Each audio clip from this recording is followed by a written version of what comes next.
समुद्र में तब यह देखा और दैत्य तो नारायण जी से इस प्रकार बोले, हे महाप्रभु, वह पर्वत तो समुद्र में डूबा जाता है, अतः यह समुद्र मंथन का कार्य किस तरह होगा। समुद्र मंथन की कथा का वर्णन 7वां अध्याय 404 पेज।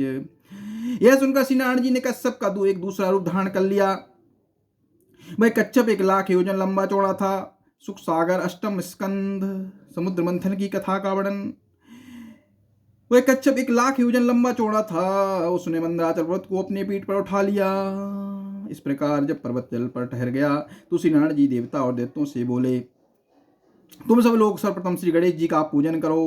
ओम कृष्णाय वासुदेवाय हरे परमात्मने प्रणत क्लेश नाशाय गोविंदाय नमः। जिससे तुम्हारी मनोकामना पूरी हो। गणेश जी की उत्पत्ति इस तरह हुई कि एक दिन जब पार्वती जी भगवान शिव शंकर की सेवा कर रही थी, उसी समय उनके संयोग से एक शिशु की उत्पत्ति हुई। पार्वती जब उस बालक को प्रेम से देखने लगी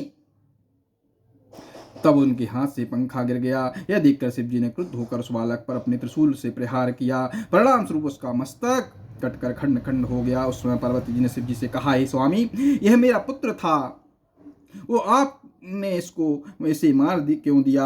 अब आप इससे को जीवित कर दीजिए, अन्यथा मैं भी अपना शरीर त्याग दूंगी। इतना सुनकर शिव जी ने उत्तर दिया, हे पार्वती, तो इस बालक का मस्तक तो नष्ट हो गया है। अब जो जीव उत्तर दिशा की ओर सिर करके मरा पड़ा हो, यदि उसका सिर मिल जाए तो उसको जीवित कर दूंगा। तब पार्वती जी ने ऐसा सिर लाने के लिए गणों को आदेश दिया।